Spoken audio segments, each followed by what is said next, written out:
আল্লাহ তাআলা বলেন মানুষ কি মনে করে ঈমান আনলেই ছাইরা দেব নাকি? এদেরকে কি পরীক্ষা করা হবে না? কার কথা বলেন, কার কথা? আপনার জীবনে কয়টা পরীক্ষা দিয়েছেন?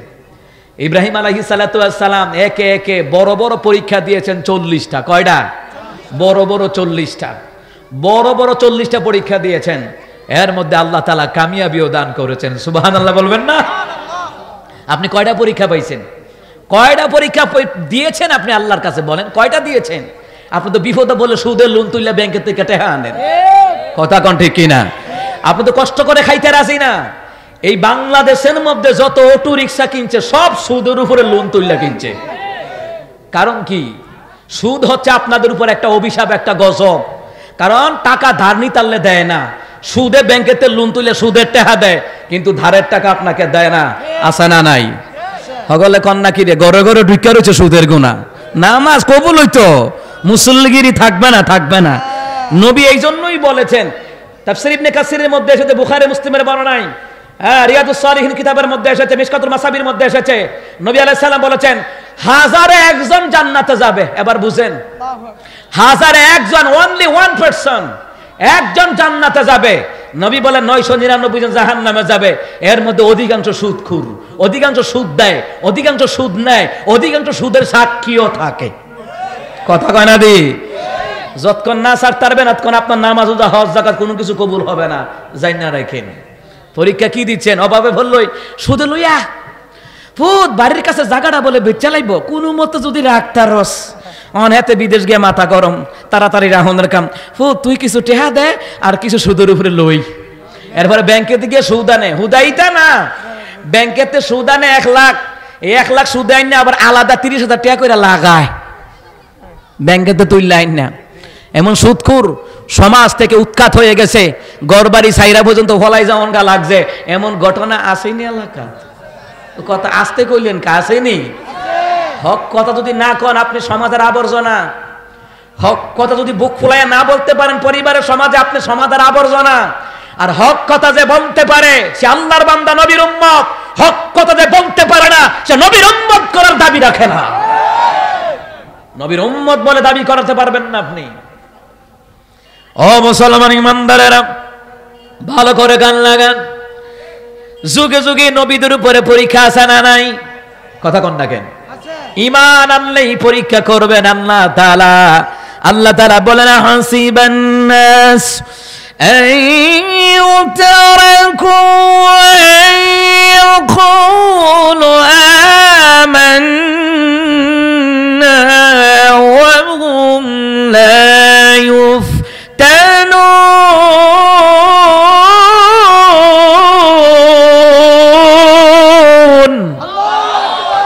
আল্লাহ তাআলা বলেন মানুষ কি মনে করেছে ঈমান আনলেই তাকে ছেড়ে দেওয়া হবে নাকি, তাকে কি কোনো পরীক্ষা করা হবে না? আল্লাহ তাআলা বললেন। তাহলে আল্লাহ তাআলা সূরা বাকারার মধ্যে বললেন ওয়ালানাবলুওয়ান্নাকুম বিশাইইম মিনাল খাউফি ওয়াল জু'i ওয়া নাকসিম মিনাল আমওয়ালি ওয়াল আনফুসি ওয়াস সামারাত ওয়াবাশশিরিস সাবিরিন। কথাকার এখানে বলেন আল্লাহ তাআলা মানুষ কি মনে করেছে যে ঈমান আনলে আমি তাকে ছেড়ে দেব নাকি, আমি তাকে পরীক্ষা করব না?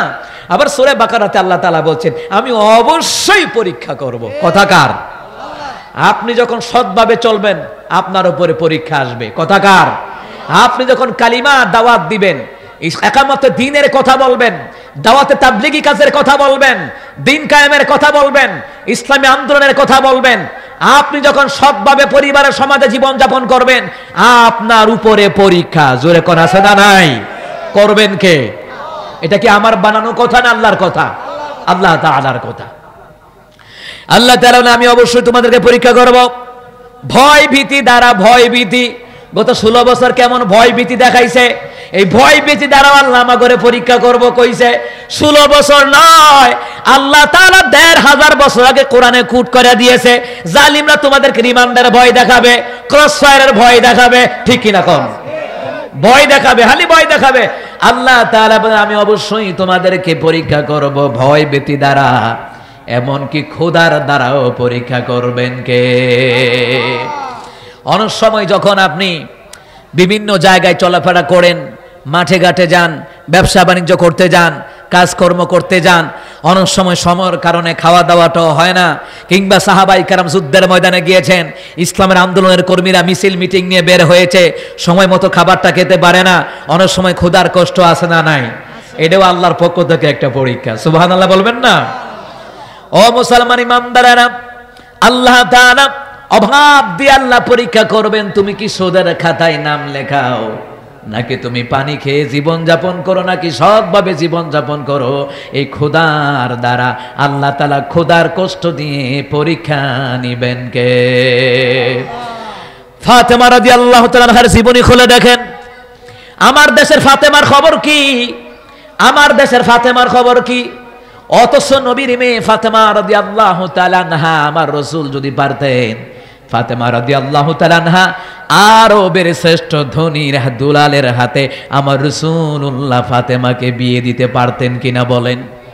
এই যুবক ভাইরা জবাব দেন, পারতেন কিনা বলেন? কিন্তু কেন দেন নাই? কারণ ছেলে যখন বিয়ে করাবেন, মেয়ে যখন বিয়ে দিবেন, দিনদারিত্বকে প্রাধান্য দিবেন। কারণ কেউ না খাইয়া মরে না, খাইয়াই মরে। আপনি দিনদারিত্বকে প্রাধান্য দিবেন।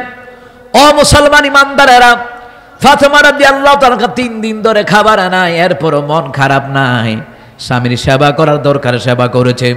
যুদ্ধের ময়দান থেকে আলী কাররামাল্লাহু ওয়াজহু রাদিয়াল্লাহু তাআলা আনহু এসেছে, হাত থেকে তরবারিটা নিলেন, ঢাল নিলেন, তরবারি নিলেন, ঘোড়াটাকে সুন্দর করে বাঁধলেন, স্বামীর জন্য শীতের মৌসুমে গরম পানি করার ব্যবস্থা করে দিয়েছে। সুবহানাল্লাহ। আর এখন আপনার ফাতেমার খবর কি? খাবারের কথা বললে কো লইয়া খাইয়া লাও, ঠান্ডা পানির কথা কইলে কো ফ্রিজ আছে লইয়া খাইয়া লাও, কথা কয় না খা। আমার দেশের ফাতেমা আর নবীর মেয়ে ফাতেমা, ধনীর দুলালি নবীর মেয়ে ফাতেমা রাদিয়াল্লাহু তাআলা আনহা রাহমাতুন নবী সাল্লাল্লাহু আলাইহি ওয়াসাল্লাম এত কষ্ট করেছেন। ফাতেমা রাদিয়াল্লাহু তাআলা এত কষ্ট করেছেন, কোনদিন স্বামীর বিরুদ্ধে অভিযোগ দেয় নাই। আর আমার দেশে জামার বিরুদ্ধে অভিযোগ দিতে দিতে অভিযোগের শেষ নাই, কথা কোন ঠিক কিনা? কারণ কি? অধিকাংশ নারীদের মধ্যে ইসলাম নাই, অধিকাংশ নারীদের মধ্যে ইসলাম নাই, কোরআন নাই, দ্বীন নাই। ফাতেমা রাদিয়াল্লাহু তাআলা খোদার দ্বারা কষ্ট করেছেন, এরপরও ফাতেমা রাদিয়াল্লাহু তাআলা আনহা আল্লাহর ইবাদত থেকে বিন্দু পরিমাণ, চুল পরিমাণ পিছপা হয় নাই। আর আমার দেশের মহিলা নামাজ পড়ে না, মিছা কথা কই 14টা, কুটনামি লাগাই 16টা, কথা কয় না কেন? সকালটা হইলে টুনটুনি টুনটুনি করে বাইরে জায়গা, টুটু কোম্পানির ম্যানেজার, সকাল হইলে বাইরে জায়গা, বেটা গেছে কামো আর বেটি জায়গা দরবার লাগাইতো বিল্লা, আসেনিও? এ কথা কয় না, আসেনি? কয়জন নারী আছে এই বউরে তৈয়ার করন লাগে, বউ কথা শুনতি না, কামাই করে খাওয়ায় মামি, আর তোর লেগে জাহান্নামে যাইতে মামি, তো ঠেকা কথা বলে শুনতো না। মিয়া আমনে যেমন আপনার বউ এমন, এর লেগে এই অবস্থা, কথা কোন ঠিক কিনা? বিবিকে শিখাবেন, কি শিখাইবে? এবারটা নিজেই জানে না, ঈদের নামাজ পড়তে গিয়ে জানাজা ফিরাই পড়ে, তো এবারটা কি তাহিয়াইব বউরে? নিজের কাছে তো ইসলাম নাই। ইসলাম শিখেন, দ্বীন শিখেন, কোরআন শিখেন। তলাবুল ইলমি ফরিদাতুন আলা কুল্লি মুসলিমিন ওয়া মুসলিমা, রাওয়াহুল বাইহাকি। প্রত্যেক মুসলমান নরনারীর উপরে দ্বীনি ইলম শিক্ষা গ্রহণ করা ফরজ। আপনি যদি নিজে দ্বীন জানতেন, স্ত্রীকে দ্বীন শিখাইতেন, কথা কোন ঠিক কিনা? জামাই কাজও বাইরে জায়গা, এবার নাকি জেতা ওই ওই আইয়ে না, মরা ওই ওই আইয়ে, খবর নাই। জামাই গেছে গা বিদেশ, এটা কি জেতা ওই যে ওই আইয়ে না, মরা ওই আইয়ে, খবর নাই। এমনি সকাল হলে হান্ডু হান্ডু করে বাইরে জায়গা কুটনামি করতে বলে, এই ঘরেরটা হে করো, হে ঘরেরটা হে করো, গাছের টাক্কর মাছো, মাছের টাক্কর গাছো। কিন্তু একবারও স্বামীর জন্য নামাজ পড়ে দোয়া করে না, এরকম অসংখ্য নারী আছে না নাই? বাজারও যায়, বেড়াতে লোকে চাও তো খায়, চা নেশা হয়েছে এবিডির, এবিডি চা নেশা হয়েছে, অভাব নাই। আমার আম্মা জানের এত সহজ নয়। আপনার জিন্দেগি হবে ফাতেমা রাদিয়াল্লাহু তাআলা আনহার মতো, আপনার জিন্দেগি হতে হবে আম্মাদান আয়েশার মতন, আপনার জিন্দেগি হতে হবে আম্মাদান খাদিজাতুল কুবরার মতন, আপনার জিন্দেগি হতে হবে হযরত আসিয়া রাদিয়াল্লাহু তাআলা আনহার মতন। কথা বলে ঠিক কিনা? কি জিন্দেগি চালান? আপনার জিন্দেগির দিকে তাকাইলে ফেরাউনে মনে হয় আসে, কই আমি আসলাম বালাই ডিকিতে, এটা আমার তো আরো শয়তান, কথা কোন ঠিক কিনা? ফাতেমা রাদিয়াল্লাহু তাআলা খানার কষ্ট করেছেন, জীবনে কোনোদিন স্বামীর বিরুদ্ধে অভিযোগ দেয় নাই। আর এখন মহিলারা 3 বেলা না 5 বেলা খায়, খাইতে খাইতে ডায়াবেটিস, এরপরে জামাই রেখো কিতা খাওয়াইছো, কথা কয় না কা, খাইতে খাইতে ডায়াবেটিস হয়ে গেছে, এরপরে জামাই রেখো কিতা খাওয়াইছো, গত 16 বছর 30 বছর কিতা খাওয়াইছো, হ্যাঁ কিতা খাওয়াইছো, আমার কলজাটা ফুইরা আংরা কইরা লাইছো। তো আপনি কইতারেন না কলজা ফুললে কি মানুষ বাঁচে? তো তুই বাচ্চা রইলি কেমনে ফেসার হায়াত? নবী আলাইহিস সালাতু ওয়াস সালাম বলে অধিকাংশ নারী জাহান্নামে যাবে স্বামীর প্রতি অকৃতজ্ঞ হওয়ার কারণে। অধিকাংশ স্বামী, অধিকাংশ দাজ্জাল মার্কা নারী স্বামীরে গালি দেয়, বাপ মানিয়া গালি দেয়, এমন বুড়া বুড়া মহিলা ও জামাইরে গালি দেয়, দাজ্জাল মার্কা নারী ওরা, ওদের চরিত্র ঠিক নাই, কথা কোন ঠিক কিনা? জামাইরে দামই দেন। আমি এই কথাগুলি বলার কারণ নবী আলাইহিস সালাম বলেছেন কিয়ামতের পূর্বে নারীরা উশৃঙ্খল হয়ে যাবে, নারীরা উশৃঙ্খল হবে, নারীরা উশৃঙ্খল। ফুলাভান মায়াভাইন দেখলে পাগল হয়ে যাও না, মায়াভাইন একটা 80 দিলে দেখো আমার ফাল চাই 80 দিছে রে, মাইয়া কো আরে আমি 80 দিছি কি রে, তোর লইয়া 10 জন হইছে, কতগুলা মানে আইফোন খাইছি, মোবাইল খাইছি, মানি ব্যাগ খাইছি, মেন্টি ব্যাগ খাইছি, এর নিয়া নিয়া হান্ডি বিরিয়ানি খাইছি, তোরে ভাইলে তো হান্ডি বিরিয়ানি খাইয়া সাইরা দেন বিয়া বয় আরেকবার কাছে ফেম করে বালা খুঁজে সালমান খান, পরে বিয়া বয় পয়সাওয়ালা টাকলা মাথার কালা সাম। ফুলাভান বুঝছে না, নতুন নতুন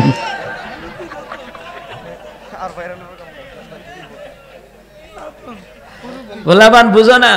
এই জন্য আমার ভাইয়েরা হালাল ভাবে কষ্ট করো, ইনকাম করো, বেড়াইত খানজাত জিলিয়ে বইয়া থাকবো, তোর কাছে বিয়া দেব, কথা কোন ঠিক কিনা? আরে তো ইনকাম করার আগে মাসে চুল কাটে 4 বার, তেন্ডুলকার কাটিন, বিক্ষুর কাটিন, নেইমারের কাটিন, কুত্তা কাটিন, রাতা কাটিন, শিয়াইল্লা কাটিন, চুল কাটে। ফুলাভানে মায়া ভাই নো বুঝে কাটতে খাওয়ান যাইব, এর লেগে তাতে খাইয়া বিয়া বই আরেক খানো, আর তে সাইকা খাইয়া বেকা হয়ে থাকে দুনিয়াতে পাইছি না আখেরাতে, ও আখেরাতে তোমার অবৈধ ফ্যামিলিতে আল্লাহ দিব তোমার কর্তব্যিল্লা, তে গান গায় তোমার দুনিয়াতে পাইছি না আখেরাতে পাইয়াম, আল্লাহ কো আখেরাত তো ভিডার ঠেলা গাদির লোকে গদিও থাকতো না, তে আখেরাতে খুঁজে কো পিয়া তোমার দুনিয়াতে পাইছি না তো কি হইছে, আখেরাতে পাইয়াম, আখেরাতে অবৈধ ফ্যামিলিতে আল্লাহ দিয়া রাখবো। তো তাই তো বিয়ে বলিছে, তো যে যার কাছে বিয়ে বলিছে হেতে হেতে রয়ে গেছে গা, তুই ভাবি কেমনে আসরের ময়দানে গাদা কোন খান কার, গাঞ্জা খুরু তো বিশ্বাস করতো না, কথা কয় না, কথা কয় না, কথা কয় না। এটা বাদ দিয়া লাও, কামারুজি করো, নিজের ভয়ে দাঁড়াও, এরপরে তোমার পছন্দ থাকলে আব্বা আম্মারে কইবা, আব্বা আম্মা বিয়া করাই দিব, কথা ঠিক আছে নি? না তো ইনকাম না কইরা অল্প বয়সে বিয়া কইরা ওই বাপ মারে ধরাই দেয়, ওই কেটা ফালবো, আব্বা ফালবো, বড় ভাই ফালবো, তো বড় ভাই বিয়া করছে। গত জুমায় আমি এই বিষয়ে ঢাকাতে আলোচনা করেছি, তাফসীর ইবনে কাসিরের মধ্যে এসেছে, বুখারী মুসলিমের বর্ণনা, নবী আলাইহিস সালাম বলেছেন যার ইনকাম নাই সে বিয়ে করতে পারবে না, সে রোজা রাখবে। কি বুঝলেন? কথা আমি বানায় আনছি না, নবী আলাইহিস সালাতু ওয়াস সালাম বলেছেন ইনকাম নাই তুমি বিয়ে করতে পারবে না, ইনকাম করবা, মোহরানা দেওয়ার সামর্থ্য আছে, নাম্বার 1 ওই ছেলে বিয়ে করতে পারবে। কিছু মৌলবি আছে আন্দাজি ফতুয়া মাইরা দেয়, বিয়া কর বরকত হইব, এই ফতুয়া কই পাইছেন? কই পাইছেন এই ফতুয়া? তো বাইর দিয়ে মারে শান্তি দিত না, বাপের বিয়া করা হুজুর কিছু বরকত হইব। কিন্তু মৌলিক কথা হলো হাদিসের মধ্যে এসেছে, নবী আলাইহিস সালাম বলেছেন 1 নাম্বার যেই ছেলের মোহরানা দেওয়ার মতন টাকা আছে সে বিয়ে করবে। 2 নাম্বার যেই ছেলে স্ত্রীর ভরণ পোষণ 16 আনা দিতে পারবে সে বিয়ে করবে। এই 2টা জিনিস যার মধ্যে নাই সে বিয়ে করবে না, রোজা রাখবে। কি রাখবে? কথা কোন কি রাখবে? রোজা রাখবে। ইনকাম করেন, কত মাই ওই বিয়ে বইতো পাগল হয়ে থাকবো, কথা ঠিক আছে নি? আন্দাজি মাইরা দেব তো বিয়ে করতে বলে এত বড় লোক হইব। নবী আলাইহিস সালাম বলেছেন যার মোহরানা দেওয়ার সামর্থ্য আছে, স্ত্রীকে ভরণ পোষণ দেওয়ার সামর্থ্য আছে, সে বিয়ে করবে। কোনো কারণে যদি সে একেবারে অভাব হয়ে যায়, আল্লাহ তাকে সাহায্য করে ধনীর থেকে ধনী বানায়া দেবে। এটা ওয়াদাকার, সূরা নূর সূরা নিসার মধ্যে এসেছে, ওয়াদাকার আল্লাহ তাআলার। ইনকাম করতে না তো বিয়ার লেগে ঘুরে, ইনকাম করো আগে, ইনকাম করো, কথা কোন ঠিক কিনা? এরপরে কাবিন, ও কাবিনটা বাড়াইলা, এটা তো একটা সুন্দর কথা। মাইয়ার মা ব্যবসা শুরু করছে কাবিন বাড়াইয়া, এ ভুলাবান কি তারে বিয়া করতি না? তো জোরে কষ্ট কিনা আমার লাগে, ঠিক কিনা? মাইয়ার মার কথা হইলো 20 লাখ কাবিন নামা, 15 লাখ কাবিন নামা, 10 লাখ কাবিন নামা, হেতে মাসে কামাই করে 20,000, এত কাবিন নামা দিব কই থেকে? এখন বর্তমান সমাজে বিয়া কঠিন, জেনা ব্যভিচার আকাম কুকাম সহজ, এই কথা কোন ঠিক কিনা? তাহলে আরেকটা হাদিস হলো যৌতুক যেমন হারাম, মোহরানার নাম দিয়া অতিরিক্ত যারা মোহরানা ধার্য করে ফুলা দিতার 3 লাখ, দাবি করে লাইছে 20 লাখ, তাহলে এটা যৌতুকের মতন পাপ হবে, কথা কোন ঠিক কিনা? খালি যৌতুকের কথা হগল হুজুররা কয়, হেডি কইব কেডা? মাইয়ার মাঝে যৌতুক, মোহরানার নামে যৌতুক খায়, কথা কয় না, কথা কয় না? মোহরানার নাম দিয়ে এখন যৌতুক খায়। মাইয়ার মাঝে বেশি চালাক, ফটর ফটর করে, আবার জিয়ের বাড়ির হরদারিও করে। এসব নারী হচ্ছে দাজ্জাল মার্কা। যেই মাইয়ার মা যত চালাক, ওই মাইয়া হয় তাড়াতাড়ি তালাক। এ কথা কয় না রে? মাইয়ার মাহালি ষড়যন্ত্র করে, ষড়যন্ত্র করে এক ঘরের আগুন আরেক ঘরে লাগাইতো বিল্লাহ। বেশি পণ্ডিতি কইরো না, কারণ যায় দিন ভালো হয়ে যায়, আয়ে দিন কঠিন, কথা কন ঠিক কিনা? এই জন্য নবী আলাইহিস সালাতু ওয়াস সালাম বলেছেন, ছেলে যতটুকু মোহরানা দিয়ে বিয়ে করতে পারবে ততটুকু মোহরানা ধার্য করো। মেয়ের মার মতো যে মেয়ের মতো ফালফারুন না বেশি, ফটর ফটর করিন না বেশি। না না না, এইটা হইতো না, 10 লাখ লাগবো। তো তখন ওই কাজী সাহেবকে 10 লাখ কিরে, যদি আমার মায়ের লিয়ে না খায় তাহলে 10 লাখ। দেখছেন নি ব্যবসা কোহানা? তো প্রথম নিয়তে গলত, তো বিয়া ঠিকবো কেমনে? প্রথম নিয়তে গলত, বিয়া ঠিকবো কেমনে? আগেরকার দিনে যে সাইরানা আদানা 1 পয়সা কইরা কাবিন নামা করছে, বিয়াও ঠিকছে। আর এখন যত বেশি আকাশচম্বী মোহরানা, তত বেশি তালাক নামা, কথা কোন ঠিক কিনা? বিয়া কঠিন বানায় ফেলছে বিয়েটাকে। আল্লাহ জাতিকে হেদায়াত করুক, কথা কন আমিন। মাইয়ার বাড়ির হরদারি হাতে নিয়েন না, জিয়ের বাড়ির হরদারি হাতে নিয়েন না। আপনার ঠিকানা দায়ুসের সাথে হবে, জাহান্নামের সাথে হবে, কুটনাবুড়ি মাইমুনের সাথে হবে, কথা বলেন ঠিক কিনা? আমার বন্ধুরা, আমার বাবারা, তাহলে ফাতেমা রাদিয়াল্লাহু তাআলা আনহা অসংখ্য সাহাবীরা খেয়ে না খেয়ে কষ্ট করেছেন, এমনকি আমার রাসূলুল্লাহ খেয়ে না খেয়ে কষ্ট করেছেন, একামত দিনের কাজ করেছেন, দাওয়াতি তাবলীগি কাজ করেছেন, দিনের কাজ করেছেন। আল্লাহ তো বলেছেন, ওয়ালা নাবলুওয়ান্নাকুম বিশাইইম মিনাল খাউফি ওয়াল জু'i ওয়া নাকসিম মিনাল আমওয়ালি ওয়াল আনফুসি ওয়াস সামারাত ওয়া বাশশিরিস সাবিরিন। আল্লাহ তাআলা বলেন, আমি অবশ্যই তোমাদেরকে পরীক্ষা করব, ভয় ভীতি দ্বারা পরীক্ষা করব, অল্প ক্ষুধা মন্দ দ্বারা পরীক্ষা করব, ক্ষুধার দ্বারা পরীক্ষা করব, এমনকি অল্প ফল মূল্য দ্বারা পরীক্ষা করবেন কে? যেমন গত বছর আপনার জমিনে 40 মণ ধান হয়েছে, এই বছর 20 মণ। আল্লাহকে আমি অল্প ফল মূল্য দ্বারা আমি তোমাদেরকে পরীক্ষা করব। ওয়া বাশশিরিস সাবিরিন, ওগো রাসূল আপনি তাদেরকে জানায়া দেন তারা যেন ধৈর্য ধারণ করে। কে বলছেন? কে বলছেন? এক বছর ফসল কম হয়েছে, আরেক বছর ফসল বেশি হয়েছে, আবার গত বছর বেশি হয়েছে, এবছর কম হয়েছে, মন খারাপ করবেন না। এটা আল্লাহর পক্ষ থেকে একটা পরীক্ষা। কিছু মুসিবত আসে আপনাকে শক্ত করে দাঁড় করাবার জন্যে, কিছু মুসিবত আসে আপনার ঈমানকে আরো সতেজ করার জন্যে, কথা বলেন ঠিক কিনা? আমার প্রিয় বাবারা, ভাইয়েরা, ভয় ভীতির দ্বারা, ক্ষুধামন্দ দ্বারা, অল্প ফলমূল্য দ্বারা আল্লাহ তাআলা পরীক্ষা করবেন বলেছেন। তাহলে ঈমান আনলেই ছেড়ে দেওয়া হবে না, ঈমান আনলেই পরীক্ষা করবেন কে? বেলাল রাদিয়াল্লাহু তাআলা আনহু পরীক্ষা পড়তে বললেন, এমন পরীক্ষার মধ্যে বলে আমার দেশের বেলালের খবর কি? ও মিরতলার মুসলমান, আমার প্রাণ প্রিয় গ্রাম আকসিনা, মিরতলা, শাহপুর, বিলগর সহকারে, কুডিসমনি সহকারে, লেইসারা, মাইস্কার সহকারে যত মুসলমান যুবক ভাইয়েরা আছো, আপনার ঈমান আর বেলালের ঈমানের দিকে তফাৎটা দেখেন, কত ব্যবধান, কত ব্যবধান, কত ব্যবধান। বেলাল রাদিয়াল্লাহু তাআলা আনহু কালিমা পড়ে মুসলমান হয়ে গেল। উমাইয়া বিন খালফ, উমাইয়া বিন খালফ মরুভূমির উত্তপ্ত বালির উপরে শোয়াইয়া বেলালকে কষ্ট দিচ্ছে। বুকুর উপরে বিশাল বড় পাথর চাপা দিয়ে রেখেছে। ও মুসলমান, যখন আমি মক্কা মদিনায় গেলাম, আপনারা যারা গিয়েছেন দেখেছেন মরুভূমির বালিকণা একটা পড়লে পায়ের মধ্যে ঠসা পড়ে যায়। সেই উত্তপ্ত মরুভূমির বালির উপরে বেলালকে শোয়া দিয়েছে। বেলাল, উমাইয়া বিন খালফ বলো, বেলাল কালিমা ছেড়ে দাও, তোমার শাস্তি মওকুফ হয়ে যাবে। বেলাল বললেন, না না, আমার উপর দেখি শাস্তি যতই প্রয়োগ করা হোক না কেন, কালিমা ছাড়ব না, কারণ আমি কালিমার মজা পেয়েছি। বারবার বেলালকে চাপ দেয়, বারবার বেলালকে কষ্ট দেয়, বারবার যুবকদেরকে লেলিয়ে দিল, ওই বেলালের গলার মধ্যে খেজুরের রশি পর্যন্ত লাগিয়েছে এই কালিমার জন্য, দ্বীনের দাওয়াতের জন্য। এই কালিমার দাওয়াতের জন্য খেজুরের মধ্যে গলার রশি লাগাইয়া একদল যুবক, দুষ্ট যুবকদেরকে উমাইয়া বিন খালফ লিয়ে দিল আর বলল টানতে থাকো। শেষরানো হলো। শেষ রাইতে বেলালের উপরে যেই জায়গায় উত্তপ্ত মরুভূমির বালি জমা আছে ওই জায়গায় বেলালদের শোয়া দিয়া বুকের উপর বিশাল বড় একটা পাথর চাপা দিয়ে দিল। বেলালকে বলল, বেলাল কালিমা ছেড়ে দাও। বেলাল বলল, আহাদুন আহাদুন আহাদুন, এক আল্লাহ এক আল্লাহ এক আল্লাহ।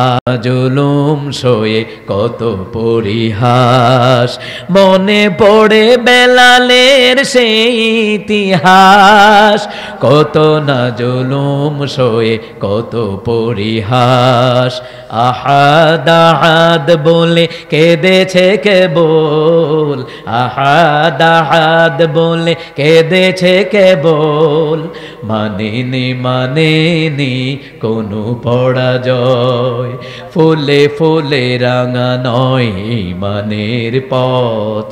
এই পথ সীমাহীন মরুময়, ত্যাগের মহিমা নিয়ে সারাটা জীবন, ত্যাগের মহিমা নিয়ে সারাটা জীবন।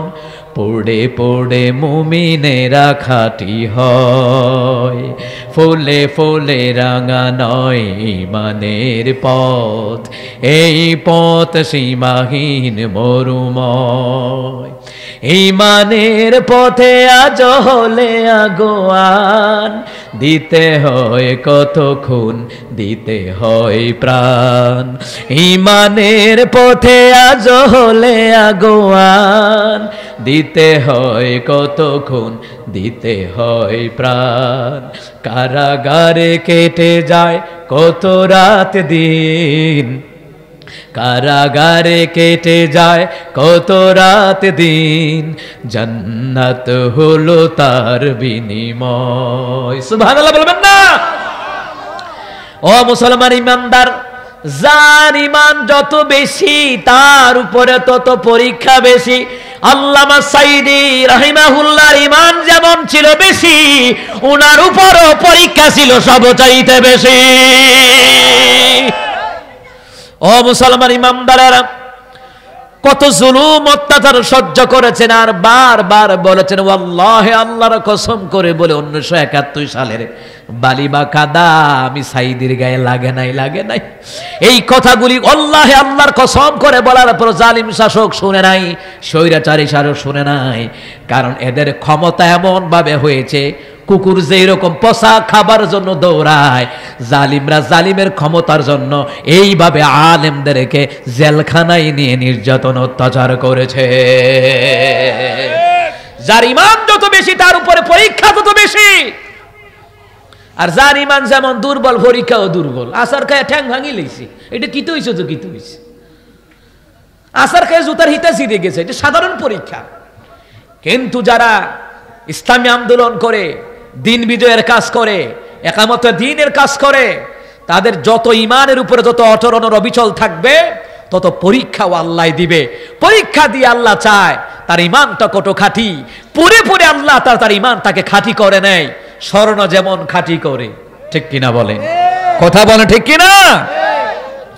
ও মুসলমান ইমানদারেরা, বেলাল কালিমা ছাড়ে নাই। ও মুসলমান ইমানদারেরা, আম্মার ইবনে ইয়াসার তারা যখন দিনের উপর ঈমান আনলো, তাদের উপর নির্যাতন শুরু করে দিল, তাদের উপর অত্যাচার শুরু করে দিল। ও মুসলমান ইমানদারেরা, নবী আলাইহিস সালাম বললেন, ও আম্মার ইবনে ইয়াসার, ধৈর্য ধারণ করো, তোমাদের উপরে আল্লাহ পাক রহম করুন, ধৈর্য ধারণ করুন। কিতাবের মধ্যে এসেছে ইসলামের প্রথম শহীদ হলো সুমাইয়া রাদিয়াল্লাহু তাআলা আনহাকে আবু জাহেল গোপন অঙ্গে তীর নিক্ষেপ করে দুনিয়া থেকে বিদায় করে দিয়েছে। আমার দেশের সুমাইয়ার খবর কি? আমার দেশের সুমাইয়া নামাজ পড়ে না, পর্দা করে না। আমার দেশের সুমাইয়া বেপর্দায় চলে, বাজারে যায়, একসাথে বইয়া বেড়াইতে লোকে বিড়িও খায়, বিড়ি সিফার মধ্যে নিয়ে বিড়ি খায়। এই দেখছেন নি আমার আঙ্গুল দেখছেন? আমি নিজে দেখছি কত বেডিয়াত বিড়ি খায়, বুড়ো বুড়ো বেডিয়াত বিড়ি খায়। ও এবিডি কি ফ্যাম করে স্যাক খাইছে নি কোন আল্লাহ জানে, এ ভিডিও সিগারেট খায়। এই যে সিগারেট এইভাবে ঢুকাইছে, ঢুকাই এইভাবে রাখে, লুকাইলা রাখে, ওমা আই দেখি ভিসে দিয়ে দোয়া বের হইতেছে, সিগারেট খায় সিগারেট। আমার দেশের সুমাইয়া রাজে তাহে ঘুমাইয়া চিন্তা করে দেখেন সিগারেট খায়, পর্দা করে না, নামাজ পড়ে না, কথা কন ঠিক কিনা? আসেনি এমন? আর সুমাইয়া রাদিয়াল্লাহু তাআলা আনহা ইসলামের জন্য নিজের জীবনটা দিয়েছেন, গোপন অঙ্গে তীর নিক্ষেপ করা হয়েছে। নবী বললেন, আম্মার ইবনে ইয়াসার শোনো, ও সুমাইয়ার পরিবার শোনো, আমি দোয়া করছি আল্লাহ তাআলা তোমাকে ধৈর্য দান করে তৌফিক দাও, এর বিনিময়ে আমার আল্লাহ তাআলা তোমাদেরকে জান্নাতুল ফেরদাউস দান করে দিবে।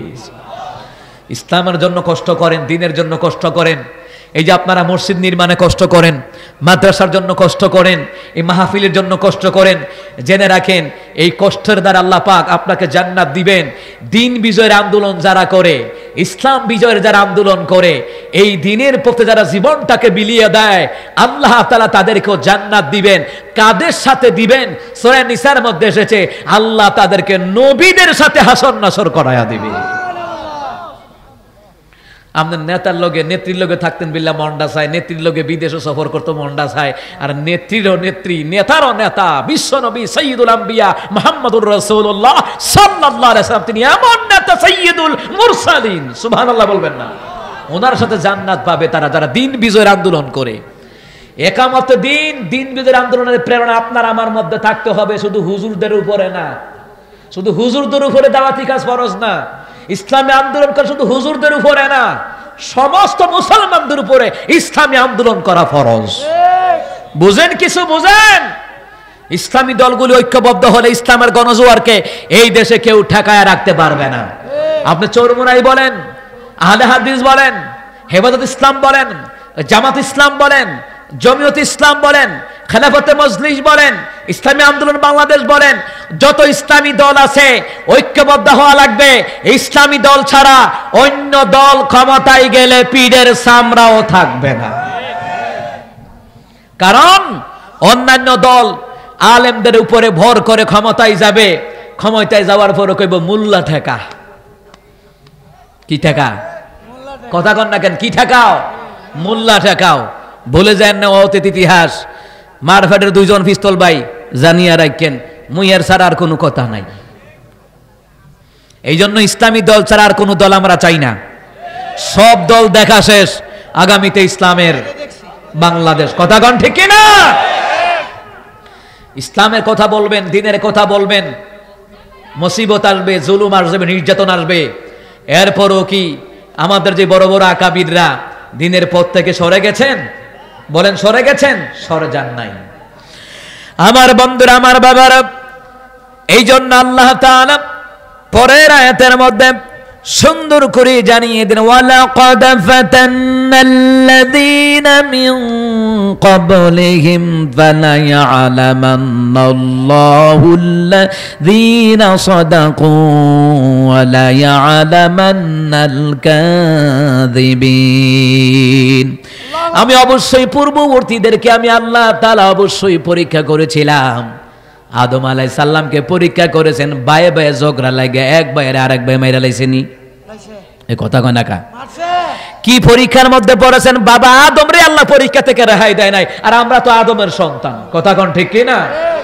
আল্লাহ তাআলা বললেন শুধু আদম নাই, আদম নবী থেকে ঈসা রূহুল্লাহ, এমনকি আমার রাসূলুল্লাহ সাল্লাল্লাহু আলাইহি সাল্লাম পর্যন্ত যারা ঈমান এনেছিল, ইসলামের জন্য দাওয়াতি কাজ করত, কালিমার দাওয়াত দিত, পূর্ববর্তী নবীদের উপরও পরীক্ষা করেছেন। জোরে বলুন তো কে? আল্লাহ তাআলা বলেন আমি অবশ্যই তোমাদের পূর্ববর্তীদেরকে আমি আল্লাহ পরীক্ষা করেছিলাম। এই জন্য পরীক্ষা করেছিলাম যাতে করে কারা কার দাবিতে সত্যবাদী আর মিথ্যাবাদী এইটা প্রকাশ করার জন্য, যাচাই বাছাই করার জন্য পরীক্ষা করেছেন কে? পূর্ববর্তীতে আল্লাহ তাআলা জাকারিয়ার ইতিহাস খোলা দেখুন। হযরত জাকারিয়া আলাইহিস সালাতু ওয়াস সালামকে আল্লাহ পরীক্ষা করেছেন। কত বড় পরীক্ষা করেছেন আল্লাহ তাআলা। কাফের বেঈমানরা ওনাকে দৌড়াইয়া, ওনাকে কি দৌড়াইতে লাগলো, উনি গাছের চিপায় ঢুকলেন। গাছকে বলেন, গাছ আমাকে তুমি আশ্রয় দাও। সাথে সাথে গাছ বুক ফেরে জাকারিয়া পয়গম্বরকে আশ্রয় দিয়ে দিলেন। জাকারিয়া পয়গম্বরকে যখন আশ্রয় দিয়ে দিল, চাদরের কোনা বের হয়ে রইল। কাফের বেঈমানেরা জংলায় ঢোকার পরে খুঁজতেছে, কোথাও তো জাকারিয়া নাই। এই তো দেখলাম আমাদের সামনে, কোথায় গেল, গায়েব হয়ে গেল নাকি। হঠাৎ করে একজন মুসল্লি আসলো। মুসল্লি দাড়ি টুপি জুব্বা ফাকরি লাগাইয়া, একের দরবেশ বাবা, মনে হয় যে জান্নাত থেকে ফলাই আইছে আর কি, এমন আইছে। আয়া কই আপনারা কাকে খুঁজতেছেন? বুঝেন না, কিছু লোক আছে না বান্দরের সোয়াশের শুদ্ধ ভাষা মারা, কথা কয় না কথা কয় না। শুদ্ধ ভাষা ভালো, কিন্তু শুদ্ধ ভাষার মধ্যে তো তফাৎ আছে না নাই? কারণ সমাজের মধ্যে একটা কথা আছে, সুসের মুখ সুন্দর, কবুতরের ফাউ সুন্দর। আসলে কথা ঠিক, কথা কোন ঠিক কিনা? আয়া কই আপনারা কাকে খুঁজতেছেন? তো তারা বললো আমরা জাকারিয়া পয়গম্বরকে খুঁজতেছি। তো এই মুসল্লি বলতে আছে, আপনারা সারা দুনিয়া ঘুরলেও পাবেন না, জাকারিয়া পয়গম্বর এখন বর্তমানে গাছের ভিতরে অবস্থান করতেছে। এরা পাগল, গাছের ভিতরে মানুষ হান্দাইতে রে, করার দিয়া যতক্ষণ গাছ না কাটা যায় ততক্ষণ তো মানুষ হান্দাইতে পারবে না। হ্যাঁ, এটা কি একদিন, এটা কি 2-4 মিনিটের কাজ? বিশ্বাস না হইলে একটা চাদরের কোনা বাইরে ও মা সাহেদে, হ্যাঁ ঠিক। এখন কি করার? কই বুদ্ধি দিছে, করাত দিয়ে মাথা কর্তন করা শুরু করো, মাথা থেকে পা পর্যন্ত করাত দিয়ে কেটে ফেলা হলো। কত বড় পরীক্ষা! জাকারিয়া পয়গম্বরকে যখন তিনি উফ শব্দ করে, আল্লাহ বলেন জাকারিয়া পয়গম্বর উফ শব্দ করবা, তোমার জাতিকে ধ্বংস করে দিব। এই জাতিকে বাঁচাবার জন্য জাকারিয়া পয়গম্বর দ্বিখণ্ডিত দেহ হয়েছে। জাতিকে বাঁচাবার জন্য আলেমরা রিমান্ডে গেছে, জেলখানায় গেছে, ফাঁসির মঞ্চে গেছে। এরপর আলেমরা জালেমদের জুলুমের শিকার বহন করে। তারা এই জালেমদের জুলুমের শিকার বহন করার পরেও জালিমের সামনে মাথা নত করে নাই। এই আলেমরা তবু দিনের দাওয়াতের কাজ করে যাচ্ছে, কথা বলা যাচ্ছে, একামত দিনের আন্দোলন করে যাচ্ছে, কথা বলেন ঠিক কিনা? সুতরাং পরীক্ষা আসবে। পরীক্ষা কি আসবেই। যার ঈমান যত মজবুত তার উপরে তত কঠিন পরীক্ষা করবেন কে?